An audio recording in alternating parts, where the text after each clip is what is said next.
कृष्णाय वासुदेवाय हरये परमात्मने प्रणतक्लेशनाशाय गोविन्दाय नमो नमः। ओम नमो भगवते वासुदेवाय। छठे अध्याय में नारद जी महाराज इस प्रकार व्यास जी महाराज को कह करके और विदा हो गए। नारायण नारायण कहते विदा हो गए।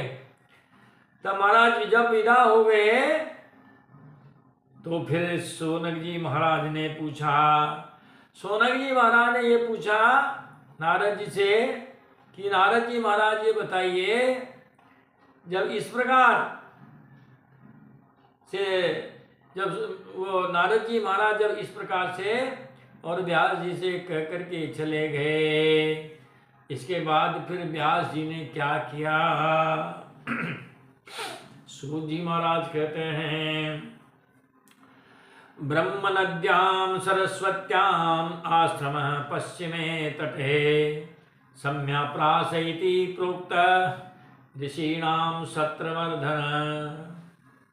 नारद जी के जाने के बाद व्यास जी ने वो जो ब्रह्म नदी है सरस्वती, उसके पश्चिम तट पर सम्याप्रास नाम का एक आश्रम है और वहां ऋषियों के यज्ञ चलते ही रहते हैं। अब आपने ये सम्याप्रास आश्रम देखा हो नहीं देखा हो तो हम उसको आपको थोड़ी जानकारी दे देते हैं। आप में से जो भी लोग बद्रिकाश्रम गए हैं, बद्रिकाश्रम से 3 किलोमीटर और आगे माणा नाम का एक गांव है जो अपने भारत देश का आखिरी गांव भी है। उसके आगे व्यास जी महाराज का स्थान है, गुफा है, बस उसी को ही सम्याप्रास कहते हैं। व्यास जी महाराज के ठीक पूर्व में सरस्वती नदी प्रवाहित होती है। सरस्वती नदी का उद्गम ही वहीं से ही है और वहीं पर व्यास जी महाराज ने कहते हैं भागवत का निर्माण किया।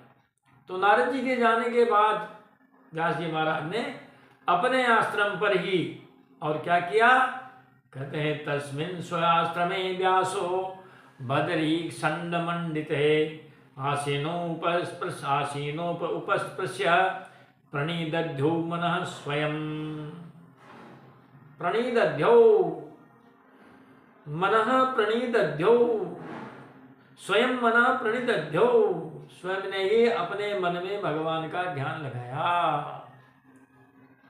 व्यास जी महाराज ने तस्मिन् स्व आश्रमे, अपने उस आश्रम में, कैसे आश्रम में, बदरी संड मंडित, जहां बैर की घनी वृक्षावली है, महाराज ऐसे उस आश्रम में आसीन विराजे, अपस्पृश्य जल का आचमन किया और आचमन करने के बाद उन्होंने अपने मन को, कहते हैं अपने मन में भगवान का ध्यान किया। ध्यान लगाते उनको श्री हरि के दर्शन हुए। उन्हें प्रणाम करके व्यास जी ने श्रीमद् भागवत पुराण की रचना की। कहते हैं 17 पुराण और महाभारत वेद व्यास जी महाराज ने गणेश जी से लिखवाए, लेकिन भागवत का लेखन स्वयं ने किया, उसका पुनरावलोकन भी किया और फिर कहते हैं अपने पुत्र श्री सुखदेव जी महाराज को पढ़ाया। सह संगीतां भागवतीं कृत्वानुक्रम्य चात्मजं सुखमध्यापयामास निवृत्ति निरतं मुनिः। उन्होंने इस भागवत संगीता का निर्माण किया, इसकी पुनरावृत्ति की और निवृत्ति परायण अपने पुत्र श्री सुखदेव जी महाराज को पढ़ाया। सोनक जी महाराज को थोड़ा संदेह हो गया कि जो सुखदेव जी महाराज हैं वो तो निवृत्ति निरतम, कहते तो परमहंस हैं, उन्होंने भागवत क्यों पढ़ी? तो कहते हैं भगवान के गुण ऐसे ही हैं जिसमें भक्त भी रमते हैं और ज्ञानी भी रमते हैं। जो भक्त हैं वो भगवान के छोटे बच्चे हैं और ज्ञानी जो है वो भगवान के बड़े बच्चे हैं, क्योंकि दुनिया में भक्तों की संख्या 4 बताई है, रामचरितमानस में भी और गीता जी में भी। लो आपको हम पहले रामचरितमानस की चौपाई सुना देते हैं। राम भगति जग चारि प्रकारा, सुकृति चारियों अनघ उदारा, सुकृति चारियों अनघ उदारा। राम भगति जग चारि प्रकारा, सुकृति चारियों अनघ उदारा। चहु चतुर कह नाम अधारा, ज्ञानी प्रभु ही विशेषी प्यारा, ज्ञानी प्रभु ही विशेषी प्यारा। चहु चतुर कह नाम अधारा। राम भगत जग चारि प्रकार, राम जी के 4 प्रकार के भक्त हैं। सुकृति चारों, चारों पुण्यात्मा हैं। अनघ पवित्र आत्मा वाले हैं। उदारा, सब उदार हैं। चारों कोई राम जी के नाम का आधार है, आश्रय है। लेकिन कहते हैं भगवान को ज्ञानी बहुत प्रिय है। इसीलिए अब चूंकि यहाँ नाम नहीं बताया, ज्ञानी का तो नाम बता दिया, शेष 3 का नाम नहीं बताया। लोग गीता जी में देख लेते हैं, भगवान कृष्ण कहते हैं रे अर्जुन चतुर्विधा भजन्ते माम, माम चतुर्विधा जना भजन्ते। मुझे 4 प्रकार के व्यक्ति भजते हैं। जना सुकृतिनोर्जुन है, सब पुण्यात्मा है। आर्तो जिज्ञासु अर्थार्थी, ज्ञानी च भरतर्षभ है। आर्त भक्त जो दुख में बसते हैं, दुख निकलने के बाद नहीं बसते हैं। जिज्ञासु जो जानने के लिए बसते हैं, मैं कैसे प्राप्त हो सकता हूं, मैं कौन हूं, ये जिज्ञासु है। अर्थार्थी जिनका कुछ प्रयोजन होता है, पैसे कौड़ी वाले। और फिर चौथा ज्ञानी है। तो कहते हैं महाराज ये 4 प्रकार के भक्त हैं। उदारा सर्वे वैते, ज्ञानी तु आत्मैव मे मतम। सब उदार है, पुण्यात्मा, लेकिन ज्ञानी तो मेरी आत्मा है। तो इस प्रकार भले ही ज्ञानी है सुखदेव जी महाराज, लेकिन चूंकि भगवान की जो छटा है, जो रूप माधुरी, उस पर भला कौन मुग्ध नहीं हो सकेगा। तो कहते हैं महाराज इसलिए उन्होंने, श्री सुखदेव जी महाराज ने इस भागवत का अध्ययन किया। सूत जी, शौनक जी महाराज कहते हैं तो फिर ऐसा काम कीजिए सूत जी महाराज, हमें वही कथा सुनाइए जो श्री सुखदेव जी महाराज ने राजा परीक्षित को सुनाई थी। सूत सूत महाभाग बदन हो वदतांबरः, कथां भागवतीं पुण्यां यदाह भगवान शुकः। हे वदतांबर, हे वक्ताओं में श्रेष्ठ, हे महाभाग, हे सूत सूत है, हे सूत जी महाराज। वद नो वद, नो इति न इति स्मान, न इति स्माकम, न इति स्मभ्यम। कहते हैं महाराज आप हमारे लिए बस वही कथा सुनाइए। कथा भागवतीम पुण्याम, वही पुण्य भागवती कथा हमें सुनाई है, सुनाइए जिसको श्री सुखदेव जी महाराज ने राजा परीक्षित को सुनाई थी। अब सूत जी महाराज कहते हैं, सूत जी महाराज कहते हैं कि महाराज मैं आपको सबसे पहले उन राजा परीक्षित के जन्म की कथा सुनाऊंगा।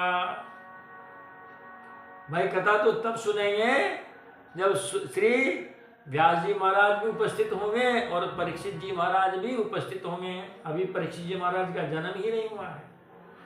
इसी कहते में महाराज परीक्षितोत्तराजर्षे जन्म कर्म विलापनम संस्थाम च पांडुपुत्राणाम वक्षे कृष्ण कथोदयम।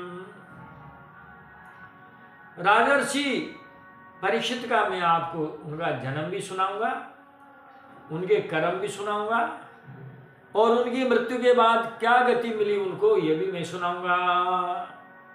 संस्थाम च पांडुपुत्राणाम, और मैं पांडवों के जो पुत्र हैं ऐसे उन पांडवों के पुत्रों की क्या सुनाऊंगा, कहते हैं उनका स्वर्गारोहण। संस्थान का मतलब है यहाँ स्वर्गारोहण, मैं स्वर्गारोहण भी आपको सुनाऊंगा। और इन पांडवों की कथा से ही भगवान श्री कृष्ण की अनेकों कथाएं हमें सुनने को मिलेगी। तो महाराज अब सबसे पहले कहते हैं थोड़ा महाभारत का अंश देख लेते हैं कि महाभारत में कौरव और पांडवों के बीच में युद्ध हुआ। उस युद्ध में कहते हैं महाराज, उस युद्ध में 100 कौरव हैं, 5 पांडव हैं। 5 पांडवों ने उन 100 कौरवों में से 99 कौरवों का वध कर डाला है। अनेक वीर जो है वो वीर गति को प्राप्त हो गए हैं। भीमसेन की गदा के प्रहार से दुर्योधन की जंघाएं टूट चुकी है। वो भी महाभारत के युद्ध में महाराज उसी में युद्ध भूमि में ही पड़ा हुआ है। यदा मृधे कौरव संजयानां वीरे स्वतो वीरगतिं गतेषु वृकोदराविदगदाभिमर्श भगनोरुदण्डे धृतराष्ट्रपुत्रे उरुदण्डे भगनः। महाराज धृतराष्ट्र के जो पुत्र हैं दुर्योधन, उनकी दोनों जंघाएं टूट गई है। यदा कौरव संजयानाम मृधे, जब कौरव और पांडवों के बीच में जब युद्ध हुआ, वीरे स्वतो वीर गतिम गतेषु, वीरेशु वीर गतिम गतेषु, जब बहुत सारे वीर वीर गति को प्राप्त हो गए, तब वृकोदराविदगदाभिमर्श, जो वृकोदर हैं भीम हैं, उन भीम की गदा से दुर्योधन की दोनों जंघाएं टूट गई है। अरे वह युद्ध भूमि में कहते हैं बिल्कुल निरीह पड़ा हुआ है और मृत्यु का इंतजार कर रहा है। अब भागवत में तो महाभारत का इतना वर्णन नहीं है, संक्षिप्त में उन्होंने इस कथा को कहा है, लेकिन महाभारत में इस कथा का विस्तार से वर्णन है। कहते हैं जब दुर्योधन जब युद्ध भूमि में पड़ा करा रहा है, उस समय उससे मिलने के लिए महाराज अश्वत्थामा पहुंचे हैं। और जब अश्वत्थामा पहुंचे हैं तब उन दोनों के बीच में वार्तालाप हुई। दुर्योधन ने कहा, रे मित्र, हे गुरुपुत्र, देखो उस समय की विडंबना, पांडव 100 भाई हैं, 100 जिंदा हैं। पांडव 5 भाई हैं, पांडव 5 भाई हैं और 5 जिंदा हैं, और हम 100 भाई थे। 99 देवलोक को प्राप्त हो चुके हैं। भैया मैं हूं तो मैं भी जाने की तैयारी में हूं। यदि 5 पांडवों में से एक भी पांडव का वध हो गया होता तो मेरी आत्मा को शांति मिल जाती। अश्वत्थामा ने कहा, मित्र, गलती इसमें तुम्हारी है। उसने कहा, मेरी क्या गलती है? कहा, जब महाभारत का युद्ध हुआ और मैं तुमसे सेनापति बनने के लिए कहता रहा, चलो ठीक है, भीष्म पितामह थे, 10 दिन उन्होंने युद्ध किया, मित्र वो भी तुम्हारे साथ तन से थे, मन से नहीं थे। वो चाहते तो पांडवों को इसको का वध कर सकते थे। मित्र फिर मेरे पिता रहे 5 दिन, उन्होंने मन लगाकर युद्ध किया। पिता की मृत्यु के बाद पिता जब शहीद हो गए तो भाई आपको सेनापति मुझे बनाना था। जब मेरे पिता ने वीरगति पाई है तो अधिकार मेरा था, लेकिन आपने कर्ण को आपने युद्ध की कमान सौंप दी, उसको सेनापति बनाया। मुझे बनाते तो इतिहास कुछ और होता, आप राजा होते, मैं सेनापति होता, राज सिंहासन पर आप विराजे हुए होते, आपका राज तिलक हो गया होता। महाराज आपने मेरी बात नहीं मानी, फिर भी आपने शल्य को बना दिया। आधा दिन युद्ध कर पाया, 2-2.5 दिन कर्ण युद्ध कर पाया। मित्र अब भी समय है, आप यदि मुझे सेनापति बना दें तो मैं 5 पांडवों के सिर तुम्हारे चरणों में ला के रख सकता हूँ। दुर्योधन ने कहा, मित्र अब कहाँ के राजा और कहाँ के सेनापति, अब बचाई क्या है? उसने कहा, नहीं नहीं महाराज, आप मुझे सेनापति नियुक्त कीजिए, मैं सेनापति और आप राजा। अब मेरे पास एक सैनिक भी है, मेरे मामा कृपाचार्य जी महाराज। महाराज कहते हैं, सूझ जुआरी ही आपन दाऊ। जो जुआरी व्यक्ति होते हैं उसको हमेशा अपनी ही जीत दिखाई देती है। दुर्योधन ने सोचा शायद ये ऐसा कर दे। उस युद्ध भूमि में से थोड़ा रक्त लिया है, खून का तिलक निकाला है, उसको सेनापति बना दिया है। और अब अश्वत्थामा उन 5 पांडवों के सिर लेने के लिए शिविर की ओर चला है। महाराज रास्ते में उसने देखा, रात का समय था, उसने देखा कि एक पेड़ पर 100 कौवे बैठे हुए हैं। एक उल्लू आया और उस उल्लू ने उन 100 कौवों को मार डाला। उसने कहा, ये तो मुझे बहुत अच्छा उदाहरण मिल गया। सोए हुए 100 व्यक्तियों पर एक व्यक्ति भारी पड़ सकता है। क्योंकि समय पांडव विजय के जोश में हैं और उत्साह मना करके सोए हुए होंगे, मैं अकेला उन 5 पांडवों का सिर काट करके लाऊंगा और दुर्योधन के चरणों में रख दूंगा। महाराज वो गया है, अपने मामा कृपाचार्य जी को साथ में लिया है और शिविर की ओर गया है। उधर भगवान श्री कृष्ण इस बात को जानते थे कि पांडवों के साथ कोई भी अनिष्ट हो सकता है, इसीलिए उन्होंने कहा, महाराज युधिष्ठिर जी से, चलो हम आपको घुमा लाते हैं। भगवान कृष्ण उनको अन्यत्र ले गए हैं और उनकी सैया पर द्रौपदी के 5 पुत्र सोए हुए हैं। अश्वत्थामा अंदर गया है और कृपाचार्य जी बाहर है, उनसे वो कह के गया है, मामा जी कोई अंदर से बाहर नहीं, बाहर से अंदर नहीं, मैं अंदर जाता हूँ और उन पांडवों के सिर काट करके लाता हूँ। महाराज अश्वत्थामा अंदर गया है, उन सोए हुए द्रौपदी के 5 पुत्रों के सिर काट करके लाया है और ला करके उसने जब दुर्योधन के पास जब आया, बड़ा प्रसन्न होता हुआ, दुर्योधन भी बड़ा प्रसन्न हुआ। लेकिन जब उनको देखा तो भाई वो पहचान गया कि ये भीम का सिर नहीं है, ये अर्जुन का सिर नहीं हो सकता। उसने पहचान लिया, रे ये तो द्रौपदी के 5 पुत्र हैं। बहुत पश्चाताप किया और महाराज अश्वत्थामा को भी बहुत फटकार लगाई है। कहते हैं कि भरतु प्रियम द्रोणीरिति स्म पश्यन्, द्रोणी, द्रोणस्य पुत्र है द्रोणी। जो अश्वत्थामा है, भरतु प्रियम पश्यन्, अपने जो स्वामी हैं, जो अपने जो राजा हैं दुर्योधन, उनकी उस प्रिय बात को सुन करके कृष्णा सुतानाम स्वपताम शिरांसी, अश्वत्थामा ने अपने स्वामी का प्रिय कार्य समझकर द्रौपदी के सोए हुए और 5 पुत्रों के सिर काट करके दुर्योधन को भेंट किए, उपाहरत भेंट किए। लेकिन तस्य इदम कार्यम विप्रियम एवं विगता प्रियता यस्मात् इति विप्रियम। कहते हैं कि ये बात दुर्योधन को बहुत खराब लगी, उसको बड़ा बुरा लगा। जुगुप्सितम कर्म विगर्हयन्ति, क्योंकि ऐसे जो नीच कर्म है, ऐसे नीच कर्मों की तो सभी निंदा करते हैं। महाराज सवेरे जब द्रौपदी ने दासी से अपने पुत्रों को जगाने के लिए भेजा है, वहां सिर नहीं है, धड़ पड़े हुए हैं, खून से सैया लथपथ है। दासी ने जाकर के द्रौपदी से जब यह घटना सुनाई है तो महाराज द्रौपदी के रोने का कोई ठिकाना नहीं। माता शिशूनाम निधनम सुतानाम निशम्य घोरम परितप्यमाना तदारुदर्वास्पकलाकुलाक्षी ताम संत्वयन्नाह किरीटमाली, किरीटमाली इति अर्जुन ताम सांत्वयन आह।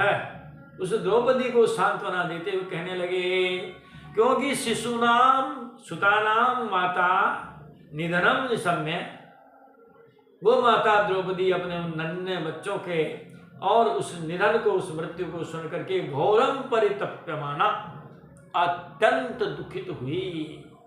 आखिरकार क्यों नहीं होगी, जिस माँ के 5 पुत्र एक साथ जिन 5 पुत्रों का वध हो गया हो, भला वो माता क्यों नहीं दुखी होगी। कहते हैं उस समय उनकी आंखों से आंसू बहने लगे। तदा अरुदत वाष्पकला कुलाक्षी, आंखों में से आंसू आने लगे, वो रोने लगी। तब अर्जुन ने उनको सांत्वना देते हुए कहा, तदा शुचस्ते प्रभजामि भद्रे, भद्रे ते शुचः तदा प्रमृजामि, मैं आपके शोक को उस समय दूर करूंगा, यद ब्रह्म बंधो शिराततायिनः, जब आतताई उस ब्राह्मण बंधु, उस अश्वत्थामा का सिर, क्या करूंगा सिर को, गांडीव मुक्तैर्विशिकैरुपाहरे, ये जो मेरा गांडीव धनुष है, इसके शस्त्रों के द्वारा उसके सिर को काट करके उपाहरे, आपको ला करके दूंगा। और फिर त्वाक्रम्य गस्ता शशिदग्ध पुत्रा, इसके बाद कहते हैं अपने पुत्रों की अंत्येष्टि की क्रिया के बाद, त्वा आक्राम्य स्नास्यसि, तुम इसके सिर पर बैठ करके आप स्नान करोगी, तब मैं आपको ये सांत्वना दूंगा। ऐसा कह करके अर्जुन श्री कृष्ण के साथ हाथ में धनुष लेकर के अश्वत्थामा के पीछे दौड़ पड़े। अश्वत्थामा भगता गया, रथ पीछे लगता गया। महाराज पीछे मुड़कर जब वो देखता, भगवान कृष्ण रथ हाँक रहे हैं और अर्जुन गांडीव धनुष पर तीर रख करके, बाण रख करके वो निशाना साधे हुए है। वो भगता है, इतना भगता है कि उसके घोड़े भी कहते हैं थक कर चूर हो जाते हैं, भूमि पर गिर जाते हैं।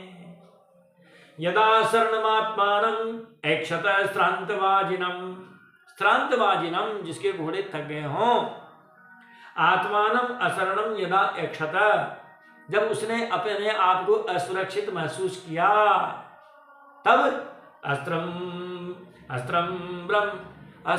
ब्रह्म शिरो मैंने, ब्रह्म शिरः अस्त्रम, जो ब्रह्मास्त्र है उस ब्रह्मास्त्र को ही उन्होंने आत्मत्राणम मैंने अपने बचाने का साधन माना। द्विजात्मज अश्वत्थामा ने अपने आप को बचाने का एकमात्र साधन क्या माना, ब्रह्मास्त्र ही माना। ये कह करके भैया उसने, महाराज जी कहते हैं, ब्रह्मास्त्र को अर्जुन पर छोड़ दिया। अर्जुन उन ब्रह्मास्त्र की ज्वालाओं से जलने लगे। तब उन्होंने भगवान श्री कृष्ण से कहा, अर्जुन उवाच है, किमिदं चित्कुतो वेति देवदेव न वेद्म्यहं, सर्वतो मुखमायाति तेजः परम दारुणम्। किमिदं, इदम किम, महाराज जी क्या है, कुतो वेति कहाँ से आ रहा है, देव देव हे देवादिदेव, अहम न वेद्मि, मैं तो जान ही नहीं पा रहा हूँ।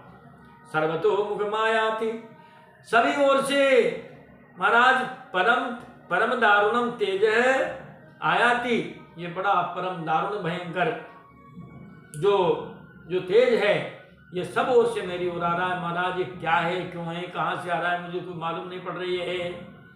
तब भगवान ने कहा, श्री भगवान वाच वेत्थेदम द्रोणपुत्र से ब्रह्मम अस्त्रम प्रदर्शितम।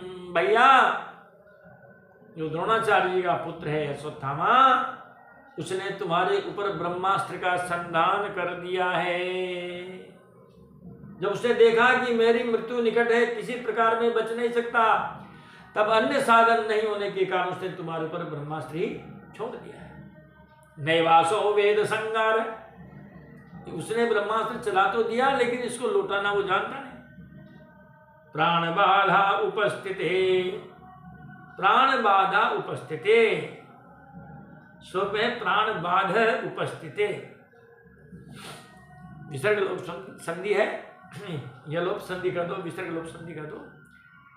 प्राण बाध अश्वत्थामा, उस प्राणों की बाधा उपस्थित होने पर उससे अश्वत्थामा ने क्या किया, कहते हैं तुम्हारे ऊपर ब्रह्मास्त्र चला दिया। वो चला तो दिया, लौटाना जानता नहीं है।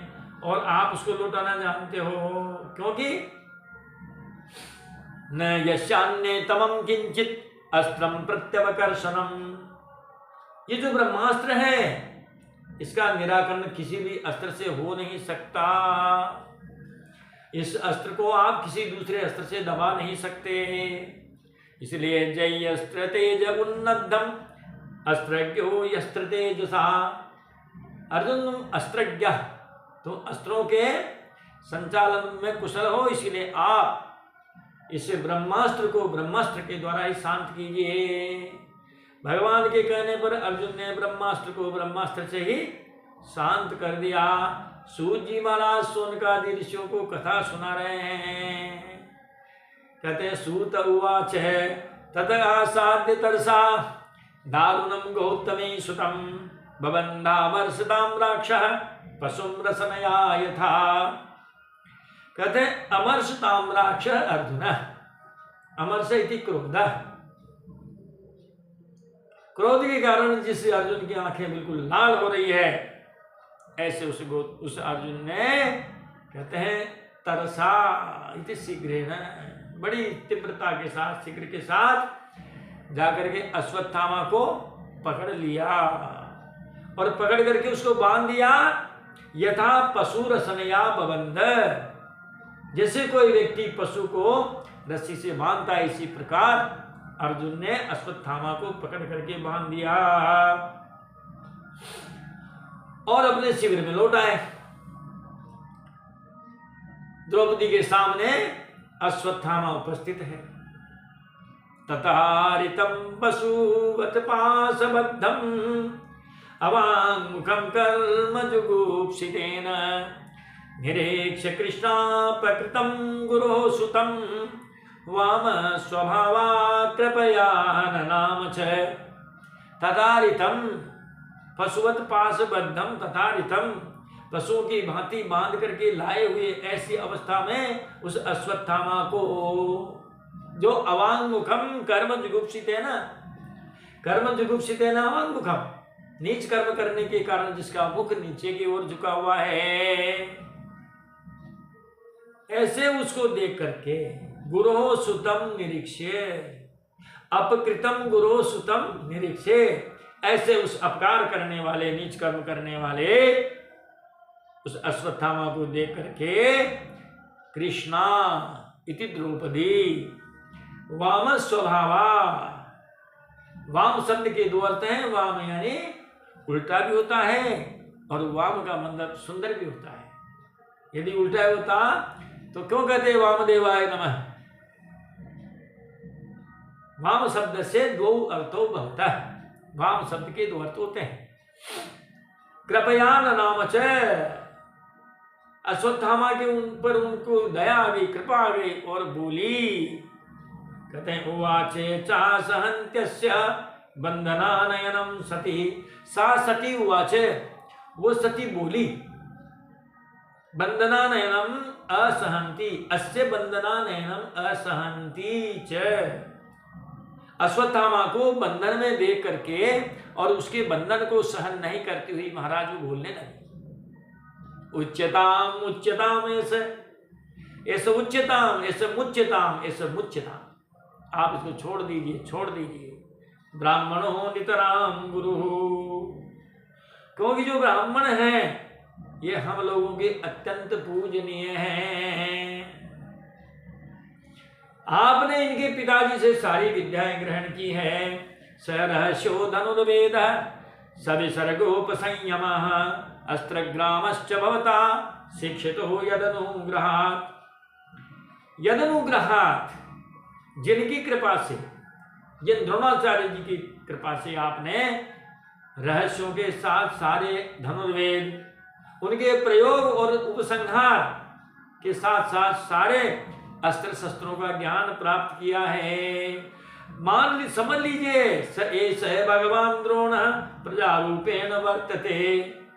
द्रोणाचार्य जी आज आपके सामने मानो उनके पुत्र के रूप में आपके सामने खड़े हैं। तस्यात्मनो धर्म पत्न्यास्ते, कहते हैं कि उनकी धर्म पत्नी उनकी जो धर्म पत्नी है कृपी, अपने पुत्र की ममता के कारण ही नान्वगाद वीरसु कृपी न अन्वगाद,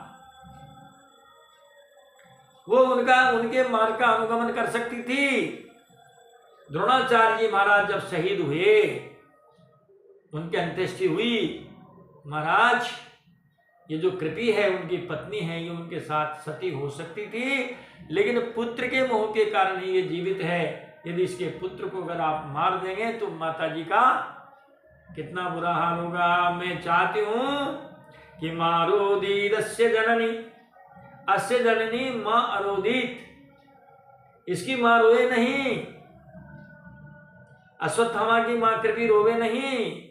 गौतमी पति देवता, पति को ही देवता मानने वाली जो इनकी जो माता जी है वो रोवे नहीं। यथाहम मृतवत्सारता रोदम्यश्रुमुखी मुहु, जिस प्रकार आज मैं बार बार और मैं रो रही हूं, मेरे बच्चे मारे गए हैं, मैं आज रो रही हूं पुत्रों के वियोग में। मैं चाहती हूं कि कोई और मां उनके पुत्रों के वियोग में वो न रोए। द्रौपदी के पक्ष में महाराज युधिष्ठिर हो गए, किंतु भीमसेन अश्वत्थामा के वध पर अड़ गए। भीमसेन व युधिष्ठिर ने इस प्रकार इस विषय पर विवाद होता देख करके भगवान श्री कृष्ण अर्जुन से बोले, श्री भगवान वाचे, जब इस प्रकार वहां विवाद हो गया, दो पक्ष हो गए, एक कहता है मार दिया जाए और एक कहता है छोड़ दिया जाए, तो महाराज अब किसकी बात माने। उस विवाद को जब बढ़ता हुआ देखा, उन्होंने जब विरोध होता हुआ देखा, तब भगवान ने अर्जुन से कहा, अर्जुन ब्रह्मबंधुर्न हन्तव्यः आततायी बदार्हणः मयेवो भयमाम्नातं परिपाह्य अनुशासनम परिपाही। मैंने तुम्हें जो आज्ञा दी है, दो आज्ञाएं दी मैंने तुम्हें, और इनका पालन करो। एक आज्ञा क्या कि ब्रह्मबंधुर्न हन्तव्यः, नीच ब्राह्मण को तो मारना ही नहीं चाहिए। हमने पहले बताया जिसके बाद बंधु लग जाएगा वो नीच हो जाएगा। ब्रह्म बंधु यानी नीच ब्राह्मण, क्षत्र बंधु यानी नीच क्षत्रिय, वैश्य बंधु का मतलब नीच वैश्य। लेकिन आतताई बदारहण, जो आतताई है वो तो बंध के ही योग्य है। अब चूंकि ये ब्राह्मण भी है और आतताई भी है, इसीलिए संकट है, इसे छोड़े कि मारे। मया एव उभय आम्नातम, मैंने ये दोनों की दोनों आज्ञाएं तुम्हें दी है, अर्जुन उनका पालन करो। कुरु प्रतिश्रुतम सत्यम, आपने द्रौपदी को सांत्वना देते समय जो प्रतिज्ञा की थी कि मैं अपराधी को तुम्हारे सामने लाऊंगा और गांडीव धनुष के द्वारा उसके सिर काट डालूंगा। पुत्रों की दाह क्रिया के बाद जब स्नान होता है वो उसके सिर पे बैठ करके तुम स्नान करना, ये बात तुम उसकी पूरी करो। और प्रियम च भीमसेन से, और भीमसेन जी महाराज ने जो कहा कि नहीं इसको तुम मार ही देना चाहिए, तो उसकी बात भी ठीक, उसकी बात भी सत्य करो। पांचाल्या, द्रौपदी की भी बात सत्य करो, मह्यमेव च, और मेरी बात भी सही करो। सूजी महाराज कहते हैं तब अर्जुन को ये बात याद आई कि ऐसी दो बातें तो उन्होंने श्रीमद् भगवद गीता में कही थी युद्ध के पहले। क्या कही थी कि अर्जुन सहसा ज्ञाय, अर्जुन को अचानक ये बात याद आई, हरे हार्दम, हरे इति श्री कृष्णस्य, हार्दम इति हृदय प्रियम, भगवान के हृदय को प्रिय लगने वाली ये दोनों बातें अर्जुन को अचानक मालूम आ गई। तब उसने असिना, तलवार के द्वारा, मूर्धन्यम द्विजस्य मूर्धन्यम मूर्धजम सह मणिम जहारे, तब उन्होंने वो जो अश्वत्थामा है उसके सिर के बालों को मणि के साथ काट दिया। कहते अश्वत्थामा के सिर पर मणि थी और उस मणि के प्रभाव से न उसको भूख लगती, न प्यास लगती, न थकता था, और भी अन्य गुण उस मणि में थे। अर्जुन ने उस मणि को निकाल लिया, क्योंकि अर्जुन को वो बात याद आई जब भगवान श्री कृष्ण कहा था अर्जुन तू युद्ध नहीं करेगा तो क्या होगा, कहा अकीर्तिम चापि भूतानि कथयिष्यन्ति ते व्ययाम लोका जना ते अव्ययाम अकीर्तिम कथयिष्यन्ति। लोग हमेशा तेरी अपकीर्ति का गान करेंगे, बखान करेंगे। जब तक सूरज चांद रहेगा अर्जुन का नाम बदनाम रहेगा कि बड़ा युद्ध था, बड़ी डींग हाँकता था, लेकिन जब युद्ध का मौका आया तब वो युद्ध से परांगमुख हो गया। ये अपकीर्ति है। और संभावित कीर्तिर मरणादतिरिच्यते, सम्मानित व्यक्ति का अगर अपमान हो जावे तो भैया वो भी मौत ही है। ये बात उसके समझ में आई। तब उसने अश्वत्थामा की मणि को निकाल लिया, बाल काट दिए, धक्के मार के उसको शिविर से बाहर भगाया। अश्वत्थामा का अपमान हुआ तो वो तो मृत्यु से बढ़ के, मृत्यु तो एक बार ही होती है, लेकिन अब वो पग पग पर मरता है।